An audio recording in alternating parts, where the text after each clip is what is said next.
Okie dokie, let's see. Believing it. Not believing it. There. I see y'all. I can't believe it. Ain't technology just great? I can't stand it. Drives me up a wall. I need y'all to make sure you can hear me. Can you hear me? Just let me know. Can you hear me? That way I can know where to go further, because we got a lot of information here. Our guest had to go, but he's coming back on tomorrow, so don't miss that one. Just somebody text me on here, just on the comment section, just say, yes, I can hear you.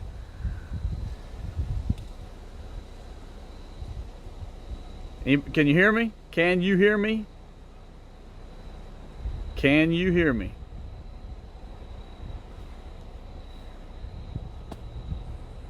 Crap.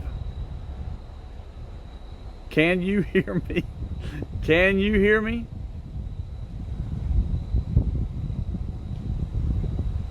It says I'm up and running. Okay. Y'all just disappeared over here, but I will start again. All right. Yes, thank you, Mike Lanning. Thank you. The thing where I see what everybody is saying has just disappears, and I don't know why. I'm not sure what the situation is with that, but we're gonna go on. If it's recording, it's recording. If it's not, then we'll have Larry on tomorrow. Our guest tonight was, I can't tell you his last name, but his first name is Larry. He works closely with law enforcement. He searches and finds with a great team of other investigators. And here at Skyline, we've learned a lot from Larry. But he finds missing children and missing people. And he has taught us some of the best tools ever in order to find missing loved ones out here. And he, and along with us, has not given up on the Summer Wells story that happened out of Rogersville, Tennessee. Summer Wells disappeared. She was 5 years old. She disappeared about a year and 3 or 4 months ago. She again was out of Rogersville, Tennessee. There was a lot of her parents were on Dr. Phil, and they were on these old talk shows and all over the news media, and a lot of people were concerned about this little girl's well-being. Inside Edition, I believe it was, came inside the home of Summer Wells, and the living conditions were, to say, a little strange. She lived under a table that went down into a hole in the floor that went into the basement, but this table covered up the hole that you went into, and they let cameras in down there. And the father has been in jail. I believe he gets out at the end of this month, in just the next few days, and he went to jail for DUI and probation violation. So I want to bring your attention to just a little recap. There's Summer Wells, okay, 5 years old. There's her parents right there, and there's a mugshot of her dad. And Skyline went and investigated last winter in regards to this, and I'll show you their home is right here in Rogersville, Tennessee. This, and I'm not saying this in a bad way, but that whole area is meth driven, and there's a lot of drug dealing goes on and a lot of meth sold in that area of Rogersville, Tennessee. We did speak with a person who had warrants out for their arrest, and he told us quite a bit of stuff, and it told us about this park right here, Warriors Pass State Park, and said to look in that they call this the horse pond, is where horses come down from this area right here, and they walk down through that path or through the asphalt and go down there to the pond. And so we went down there and looked around, and of course it's almost 7 or 8 months later after she disappeared, and we could not find anything down there. Ben Hill Road is where they live in Rogersville, Tennessee. This is their driveway. And these blue barrels here is just where you put, where they ask the UPS and so forth to put their packages. So anyway, we have not given up and looking for this little girl. And I'm going to tell you about the American Recovery Project. And I want everybody that's concerned about Summer Wells to go to this website. This is Larry's website and his team. American Recovery Project. It is a nonprofit that searches and finds missing people. And I can tell you they have found quite a few, and it's amazing. And I'm going to let Larry tell you all about that tomorrow as he was our guest here tonight. Now, let me come back to you.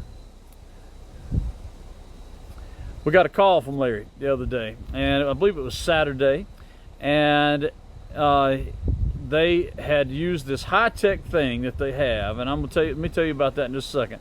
But they had used this high-tech thing that they had to find a particular location in Rogersville, or within that vicinity out there, and they found some bones. And they contacted me and wanted to know if I knew anybody that was like a coroner or anything along those lines, and which we did. And we contacted the coroner in Newland, and who had been a guest on this show one time before.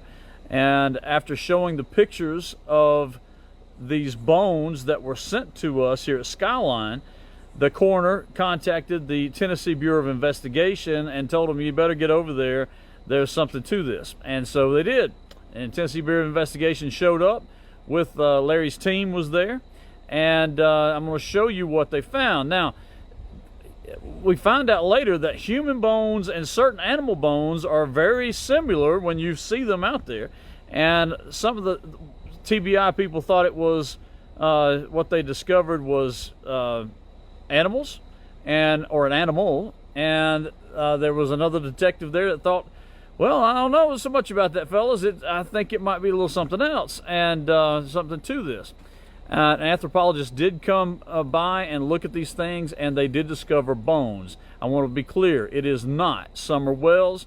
They believe this person to be of 22 years of age, and not 5 years old, but they did find human remains at this particular location. I'm going to show it to you. Secondly, I want you to know that this high-tech system that American Recovery Project has is incredible. Law enforcement, like I said, it works with Larry and his team and helping to find people, and the 3 people that we were looking for that were underage and were being prostituted out in the Asheville area, Larry's team helped us find those people there. And we've worked with the State Bureau of Investigation came up here to meet with us and wanted to know how in the world did y'all find these people, and we showed them, we told them. So anyway, I hope you guys can still see me. Let me ask Lanning if he can, because if I can show you this. Lanning, give me another text here, buddy. Let me make sure I'm still on here. And I'm going to go straight to it here. Whether you see me or not, we're going to go for it. I'm going to show you what Larry and his team found. And we'll start where they were. I cannot tell you the location of this as of yet. Larry might be able to do that tomorrow, but as of right now, I cannot. But this is the area, okay? And this is where they were tromping around on Saturday.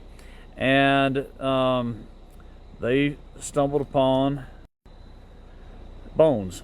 And most of the bones were approximately 6 inches under the ground. Some were above the ground. It was it's beside sort of a river that's out there. And this one particular person told us that Summer had, thank you, Mike, thank you, that Summer was in the horse pond, and but this particular place was by a river, or water comes in when it floods. Some more bones right here, and let me come on down. Now one was laying right, there's another one right here. It's almost like in a shallow grave, okay? And there was some articles of clothing that was there. Let me show that to you right here. Does that look like little girl's clothing? We don't know. Here's another picture of it right there. But after the anthropologists saw this and saw this pelvis, let me show it to you, they believe this is to be of a 22-year-old person and not Summer Wells. But they are bones. Again, the American Recovery Project.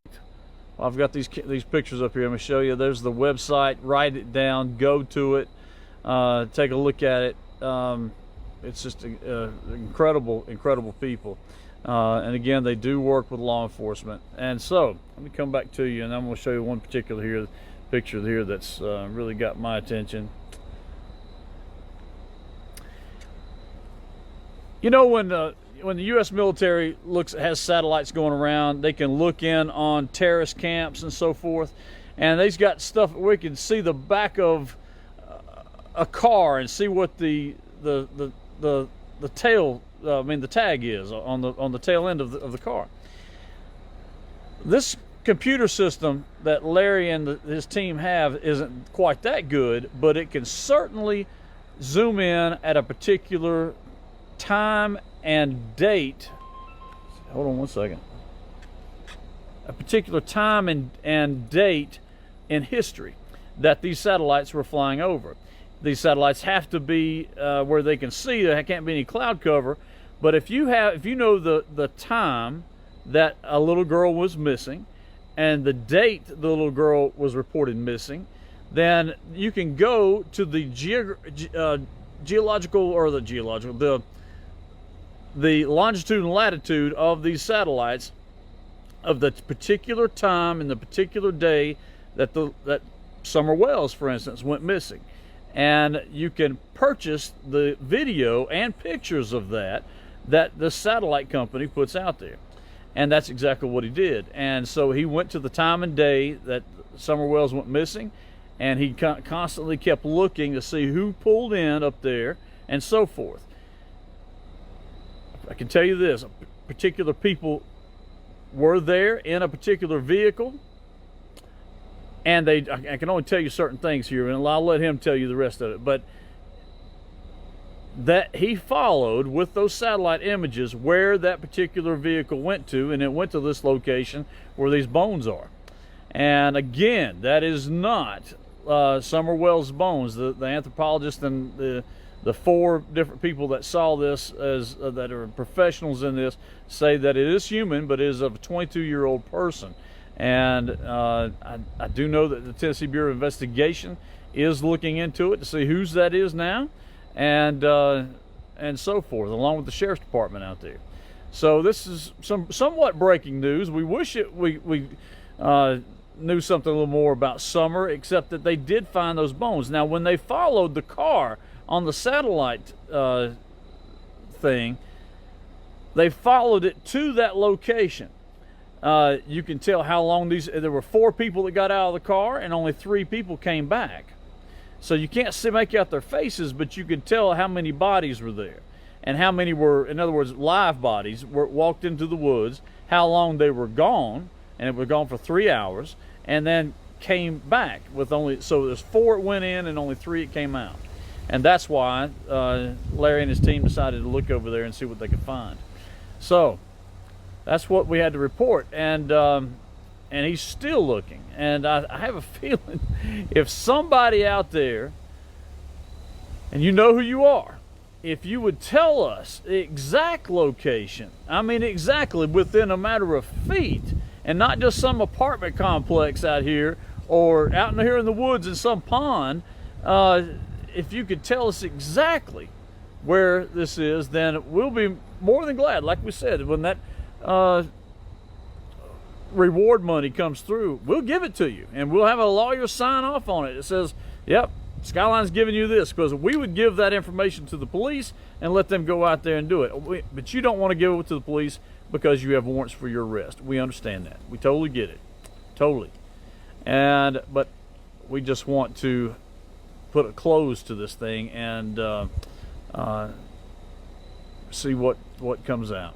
That's what we were trying to do, and we had Larry on here, and he just ran out of time. He had some other things he had to take care of, some other previous engagements, but he will be back here tomorrow, and you can hear it from him yourself, okay? All right, so let's see if it only goes so far. Now it's coming up so slow. People are saying yes, they can hear us. I'm so sorry we had that technical difficulty here. I don't know why. It has something to do with this new app, that this particular thing that we